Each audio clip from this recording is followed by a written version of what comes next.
बच्चों, इस वीडियो में हम chapter 7 system of particles and rotational motion की एग्जाम्पल नंबर 13, 14 और 15 सॉल्व करने वाले हैं। पहले देख लेते हैं example number 13। Obtain equation omega is equal to omega not plus alpha T from first principal.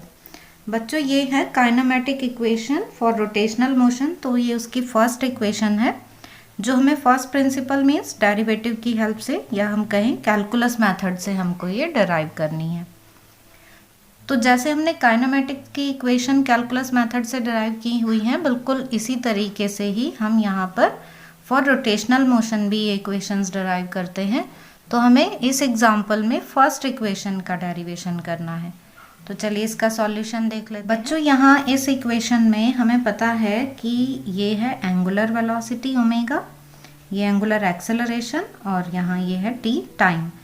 तो ओमेगा होती है फाइनल एंगुलर वेलोसिटी, ये इनिशियल एंगुलर वेलोसिटी, अल्फा यहाँ कांस्टेंट होता है यूनिफॉर्म एंगुलर एक्सेलरेशन। ये इक्वेशन हमें पता है कि ये काइनेमेटिक इक्वेशंस हैं फॉर रोटेशनल मोशन की कोई बॉडी जिस टाइम रोटेशनल मोशन में है तो उसके लिए हमें ये सारी वैल्यूज़ गिवन है। अब हमें यहाँ पर इस फॉर्मूले का डेरिवेशन करना है। तो हम अल्फ़ा जो कांस्टेंट है, अल्फ़ा की वैल्यू को इस तरीके से लिख सकते हैं d omega by d t, rate of change of angular velocity is equal to angular acceleration. इससे हमें वैल्यू मिल जाती है d omega is equal to alpha d t. दोनों साइड हम इंटीग्रेट कर देते हैं। अब ओमेगा को इंटीग्रेट कर रहे हैं हम, तो हम यहाँ पर लिमिट अप्लाई कर लेते हैं ओमेगा नॉट टू ओमेगा। ये ओमेगा नॉट है बच्चों angular velocity at t is equal to 0 और ये है final angular velocity at time t. तो ये इनिशियल और ये फाइनल एंगुलर वेलोसिटी है। इस साइड देखते हैं तो यहाँ पर टी की लिमिट हम 0 से टी अप्लाई कर देते हैं, अल्फा कांस्टेंट है। अब यहाँ जब हम इनको इंटीग्रेट करते हैं तो डी ओमेगा का इंटीग्रेशन ओमेगा आ जाता है और ये हमने लिमिट अप्लाई कर दी है। इस साइड अल्फ़ा ऐसे ही कांस्टेंट है, ये डी टी का इंटीग्रेशन टी आ गया और फिर हमने ये लिमिट अप्लाई कर दी। और लिमिट किस तरीके से अप्लाई करते हैं, upper limit minus lower limit. तो ओमेगा को हमने एक बार रिप्लेस कर दिया, अपर लिमिट मीन्स ओमेगा से, माइनस लोअर लिमिट से रिप्लेस कर दिया तो ये ओमेगा नॉट आ गया। तो omega minus omega nought is equal to alpha t. इधर भी इसी तरीके से हमने इसको टी माइनस 0 ऐसे लिखा तो ये टी आ गया, अपर लिमिट माइनस लोअर लिमिट। अब हम इसको इक्वेशन को इस तरीके से लिख सकते हैं omega is equal to omega not plus alpha t. यही हमें डिराइव करना था रिलेशन। तो बच्चों, बिल्कुल इसी तरीके से हम बाकी दो इक्वेशन भी डिराइव कर सकते हैं। आपको बाकी दो इक्वेशंस के डेरिवेशन का लिंक डिस्क्रिप्शन में मिल जाएगा अगर आप देखना चाहें तो। अब हम देख लेते हैं एग्जाम्पल नंबर 14। बच्चों, क्वेश्चन नंबर 14 में हमें गिवन है कि एक मोटर व्हील की एंगुलर स्पीड को 16 सेकेंड में 1200 आरपीएम से 3120 आरपीएम तक इंक्रीज कर दिया जाता है। अब हमें फाइंड करना है फर्स्ट पार्ट में angular acceleration assuming the acceleration to be uniform. Second part में हमें फाइंड करना है how many revolutions does the engine make during this time. इन 16 सेकेंड में जो इंजन है वो कितने रिवॉल्यूशंस करता है और हमें ये फाइंड करना है। तो चलिए सॉल्यूशन देख लेते हैं इसका। बच्चों, initial angular speed omega naught हमें गिवन है 1200 आरपीएम। तो ये रिवॉल्यूशन पर मिनट को हम कन्वर्ट कर लेंगे एसआई यूनिट रेडियन पर सेकेंड में। तो रिवॉल्यूशन मीन्स यहाँ इसको जब हम 1 राउंड को कन्वर्ट करेंगे रेडियन में तो हम 2 पाई से मल्टीप्लाई कर देंगे और ये पर मिनट है, मिनट को हम सेकेंड में कन्वर्ट करेंगे तो 1 minute is equal to 60 second. तो यहाँ हमने 60 ले लिया है। तो जो एंगुलर स्पीड ओमेगा नॉट है वो कन्वर्ट कर ली हमने रेडियन पर सेकेंड में और इस तरह से ये आ जाती है 40 पाई रेडियन पर सेकेंड। ये ओमेगा नॉट की वैल्यू आ गई है। अब हम ओमेगा की वैल्यू को भी ऐसे ही रेडियन पर सेकेंड में कन्वर्ट करेंगे। फाइनल एंगुलर स्पीड ओमेगा ये हमें वैल्यू दी हुई है 3120 आरपीएम। इसको हमने कन्वर्ट कर लिया रेडियन पर सेकेंड में, ऐसे ही 2 पाई से मल्टीप्लाई करके 60 से डिवाइड करके। तो यहाँ जब हम इसे सॉल्व करते हैं 0 से 0 कैंसिल हो जाता है, 6 से इसको डिवाइड करते हैं तो 54 52 आ जाता है। 52 की मल्टीप्लाई 2 में करते हैं हम तो 104 पाई। तो ये हमें ओमेगा की वैल्यू मिल जाती है। टी हमें गिवन है 16 सेकेंड क्वेश्चन में। अब हमें फर्स्ट पार्ट में क्या फाइंड करना है, एंगुलर एक्सेलरेशन, और इसको हम यूनिफॉर्म मान के चल रहे हैं, तो जो वैल्यू आएगी वही पूरे 16 सेकेंड के लिए रहेगी। Alpha is equal to omega minus omega nought upon t. अब यहाँ पर हम बस वैल्यूज पुट कर देंगे।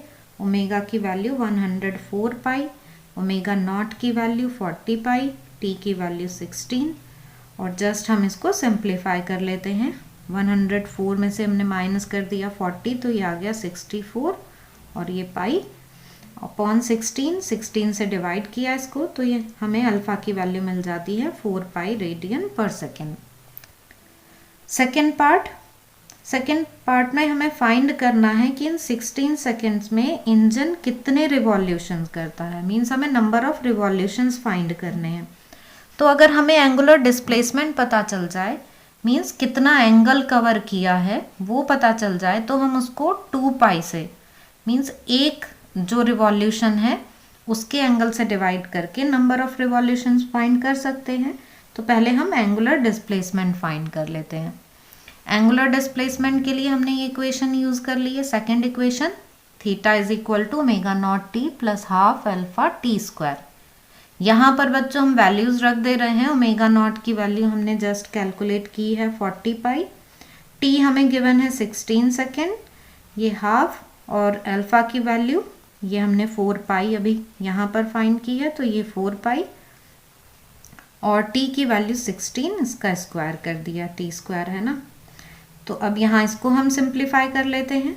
तो ये 40 पाई की 16 से मल्टीप्लाई हुई, तो ये आ गया 640 पाई, और इधर ये 2 से ये कैंसिल हो गया, 2 पाई की मल्टीप्लाई हम 16 के स्क्वायर 256 में कर देते हैं, तो ये आ जाता है 512 पाई। इन दोनों को ऐड कर देते हैं तो हमें थीटा की वैल्यू मिल जाती है 1152 पाई। तो ये हमारे पास आ गया एंगुलर डिस्प्लेसमेंट। अब हम इससे नंबर ऑफ रिवॉल्यूशंस फाइंड कर लेंगे 2 पाई से डिवाइड करके। तो यहाँ हम इसको 2 पाई से डिवाइड कर देते हैं, तो 576 आ जाते हैं नंबर ऑफ रिवॉल्यूशंस। तो अब ये पाई की वैल्यू आपने देखा कि हमने यहाँ पाई की वैल्यू नहीं रखी, तो हमको कैलकुलेशन करना ईजी हो गया। तो नंबर ऑफ रिवॉल्यूशंस जो हैं वो आ गए 576, ये आंसर आ गया। अब देखते हैं बच्चों हम एग्जाम्पल नंबर 15। जो क्वेश्चन नंबर 15 में एक कॉर्ड जो नेग्लिजिबल मास की है उसको एक फ्लाईव्हील के रिम पर इस तरीके से लपेटा गया है। सपोज ये रिम है, तो ऐसे यहाँ पर इसको कॉर्ड को ऐसे रैप कर दिया गया है, और हमें गिवन है यहाँ पर कि मास है 20 kg, रेडियस है 20 सेंटीमीटर। इसको हमने मीटर में कन्वर्ट कर लिया है, और जो फोर्स लग रहा है इस पर वो है 25 न्यूटन का। जैसे हम इसको इस तरीके से ऐसे समझ सकते हैं कि ये है हमारे यहाँ पर फ्लाईव्हील, और यहाँ इस पर अगर फोर्स लगाया जाए ऐसे और ये फिक्स हो, तो ये ऐसे रोटेट करने लगेगा। तो इस तरीके से ये फोर्स लगाने से रोटेट करने लगता है, और ये फोर्स है 25 kg। फर्स्ट पार्ट में हमें यहाँ पर एंगुलर एक्सेलरेशन फाइंड करना है। तो एंगुलर एक्सेलरेशन हम फाइंड करेंगे टॉर्क के फॉर्मूले से, क्योंकि यहाँ पर आप देख रहे हैं कि इस तरीके से एक फोर्स लग रही है इस साइड, तो यहाँ एक टॉर्क डेवलप हो जाएगा।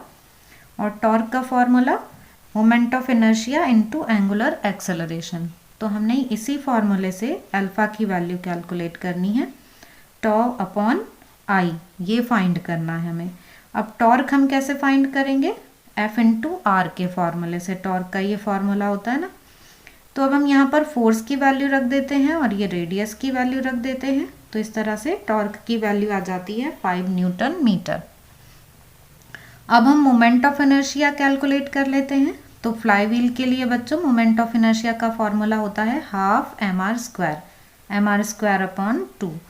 यहाँ हमने ये m की वैल्यू रख दी है, मास 20 kg, r की वैल्यू 0.2 मीटर ये रख दी है, अपॉन 2, ये अपॉन का साइन है, upon 2।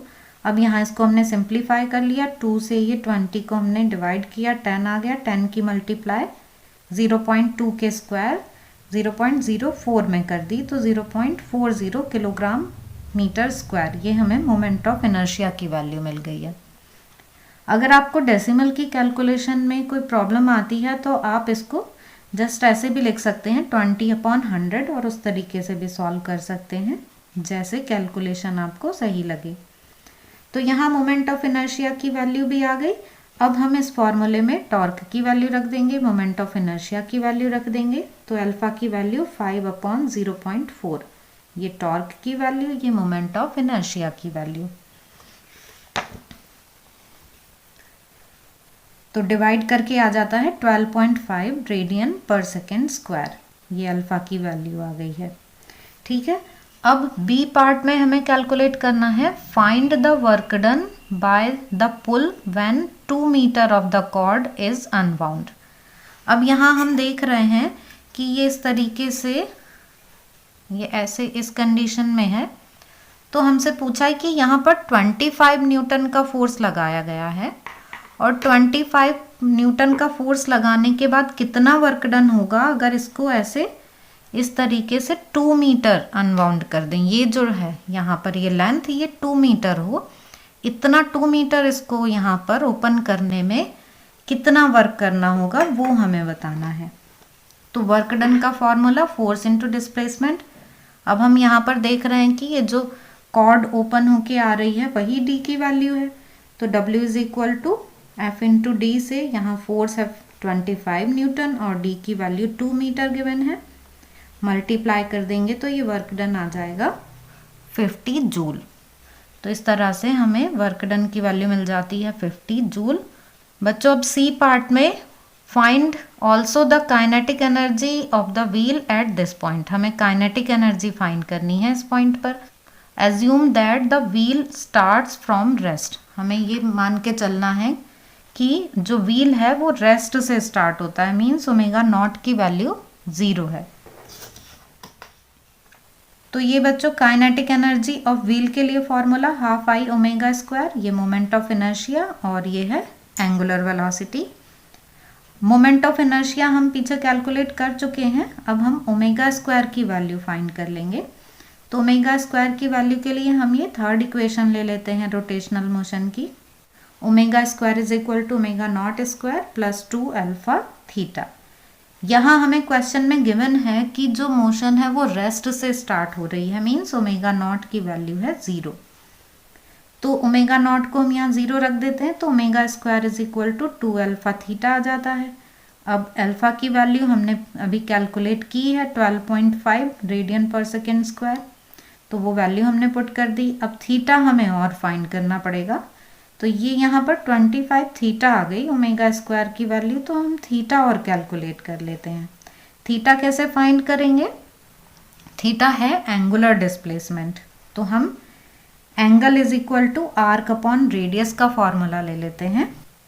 Theta is equal to arc upon radius, और ये जो आर्क है बच्चों ये हम लेंगे लेंथ ऑफ अनबाउंड स्ट्रिंग।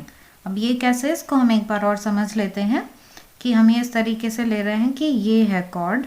अब ये जो कॉर्ड है ये जब तक यहाँ पर है तब तक तो ये क्या है, आर्क की फॉर्म में है, या जैसे 1 राउंड के लिए ये सर्कमफरेंस है। और जब ये इस तरीके से ऐसे फोर्स की वजह से अनबाउंड होती है तो अब यहाँ पर ये लेंथ बन जाती है। ठीक है, तो ये जो लेंथ है ये ही आर्क की फॉर्म में है, जो यहाँ सेंटर पर कुछ एंगल बना रही है, जिसको हम बोल रहे हैं एंगुलर डिस्प्लेसमेंट। फॉर 1 राउंड ये थीटा कितना होगा, 2 पाई। यहाँ इसको पुल किया गया तो जब ये 2 पाई आर यहाँ पर आ जाएगी, ये 2 पाई आर, तो उस टाइम पर यहाँ थीटा की वैल्यू, एंगुलर डिस्प्लेसमेंट की वैल्यू कितनी हो जाएगी, 2 पाई। तो इसी तरीके से हम ये थीटा यहाँ कैलकुलेट कर लेंगे आर्क अपॉन रेडियस से, और आर्क को लेंगे length of unbound string upon radius. ये हमें लेंथ गिवन है 2 मीटर, कि 2 मीटर के लिए हमें एंगुलर डिस्प्लेसमेंट निकालना है, तो हम यहाँ 2 वैल्यू रख देंगे, रेडियस है 0.2 मीटर। तो थीटा की वैल्यू आ जाती है 10 रेडियन, मीन्स 2 मीटर के लिए, 2 मीटर लेंथ के लिए जो एंगल है वो 10 रेडियन का है।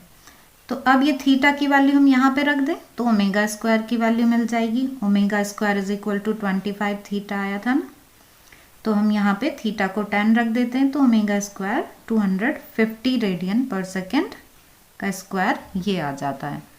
अब हमारे पास ओमेगा स्क्वायर की वैल्यू है, हमारे पास आई की भी वैल्यू है, तो अब हम काइनेटिक एनर्जी कैलकुलेट कर सकते हैं। हाफ आई ओमेगा स्क्वायर में हम वैल्यू रख देते हैं मोमेंट ऑफ इनर्शिया की, आई की वैल्यू 0.4 और ओमेगा स्क्वायर की वैल्यू 250। तो इसको सॉल्व करके हम देखते हैं कि काइनेटिक एनर्जी की वैल्यू भी 50 जूल आ गई है। अब डी पार्ट में हमें कंपेयर करना है बी और सी पार्ट को।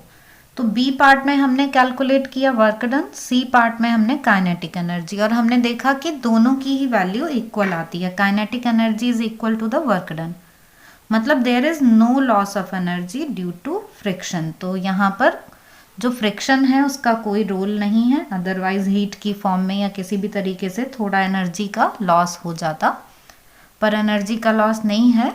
इट मीन्स कि यहाँ पर ये फ्रिक्शन लेस है। तो आई होप कि आपको ये तीनों क्वेश्चंस अच्छे से समझ में आ गए होंगे। फिर भी आपके कोई डाउट्स हों तो आप कमेंट सेक्शन में पूछ सकते हैं।